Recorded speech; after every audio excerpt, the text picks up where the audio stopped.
જંત્રી ગાડી અને છાસના ભાવે અમારે ખેડૂતો કહેવા તો છાસની થેલી 1 રૂપિયા નથી આવતી અને એ ભાવે આ લોકોએ એવોર્ડ આપ્યા છે, જેનો અમારી પાસે પુરાવા પણ છે। 21 રૂપિયાના ભાવની જમીન છે ક્યાં?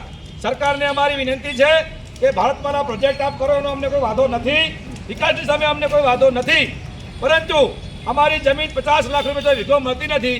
એવી જમીન જો તમે 5 લાખ રૂપિયા લેવા માંગતા હો તો અમારો જીવ જશે, પણ અમે જમીન આપીશું નહીં કરીને માગીએ છીએ। અગાઉના સમયની અંદર અમે પૂરેપૂરા લડી લઈશું, જીવ જશે પણ જમીન આપીશું નહીં, આ અમારો સંકલ્પ રહેશે। અને અમે આ વસ્તુ આ યુદ્ધ બનાસકાંઠામાં ચાલુ કર્યું છે। 15 દિવસ પહેલા આજે પાટણમાં છે, 10 તારીખે મહેસાણામાં છે, પછી ગાંધીનગર મુકામે થશે।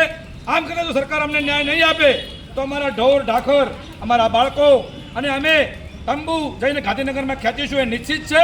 હું પ્રેસના માધ્યમથી આપને વિનંતી કરું છું અને પ્રેસને વિનંતી કરું છું કે અમે ખેડૂત છીએ, આપ મને સાથને સહકાર આપો છો, અમે આપના આભારી છીએ। અમારી આ દિલની વેદના, અમારા બાળકનો મોઢામાંથી છીન લેતો રોટલો આપ સરકાર સુધી પહોંચાડો એવી હું પ્રેસને પણ વિનંતી કરું છું।